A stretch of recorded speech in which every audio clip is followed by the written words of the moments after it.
So I'm just going to pop on in the next couple days and give some different examples of how to find relief with social anxiety, no matter what age you are. But some of these things are things that I'm helping the teenagers that I work with, but also I help the 20-somethings and the adults with similar things. Well, here's the thing. All of us need relationships. It's part of what helps us to thrive, right? It's really hard to exist in the world completely alone, even for those of us who are introverted and truly love the space of being alone. We still want to connect. To me, it's not just food, water, sleep, and movement. It's food, water, sleep, movement, and connection.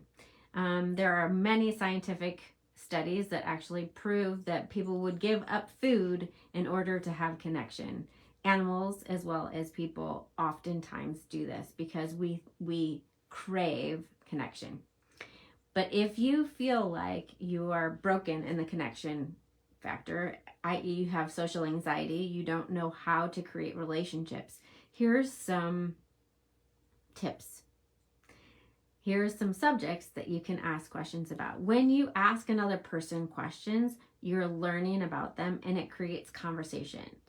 If you just go and you give a compliment or you say, oh my gosh, that's amazing what you just did, the conversation can die there. You might have been using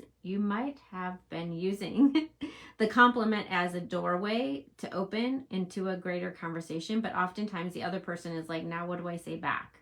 I don't know what to say. And they might boomerang the compliment back to you, but then now that lands with you and you're like, now what do I say back? I can't keep complimenting them. We need to go somewhere else. So knowing what questions to ask begins the conversation. And here are 3 subjects you can go with that are oftentimes ones that people have answers to at all times. What are your hobbies? You could change that question to what sport do you like? What do you do in your free time? Those are all different ways of asking what are your hobbies. And then the follow-up question to that is why? Like if somebody came to me and said, what's your favorite sport? I might say rock climbing. And then you could ask me why I like rock climbing. And that starts the conversation, right? Subject number 2 that most people have an opinion on is music. What group do you like right now? What has been your favorite song throughout time? What's the last concert that you saw? What's the last music that you listened to? What's music that you don't like? Everybody has an opinion on music, or everybody I've ever met. And then again, your follow-up question is why? Why do you like that? Why don't you like that? Why did you go to that concert? Etc. Who did you go with? The third subject is family. Everybody has family in some sort of way. So you could say like, what siblings do you have? Where do your parents live? It depends on what your age is, right? Who's in your family? Somebody might ask me like, what ages are my kids? How old was I when I had my kids? Whatever it is. And then you could ask me follow-up questions from there. Why doesn't really go with this one?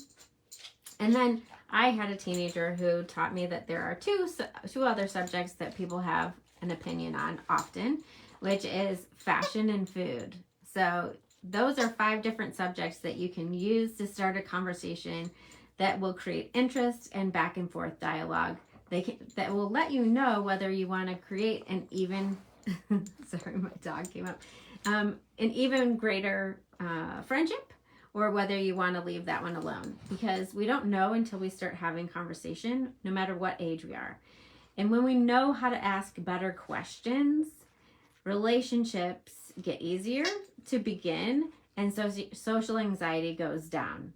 So even if you're walking into a sea of people, if you can look out into that sea and go, where's a person that I could connect to, that I could ask more questions? Hi, Vasi.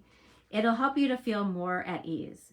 So I'm definitely somebody who has felt broken in the past. I never thought of that term until a client actually said it to me, that he felt broken socially.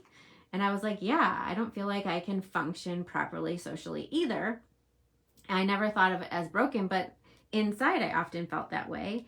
And so if I learn how I actually function best, instead of looking around and looking at the extroverts who usually stand out and trying to emulate them or function the way that they do, if I look at how I function best and go into those social situations and create more meaningful conversations and friendships, then I'm utilizing my skills better and I feel better about myself.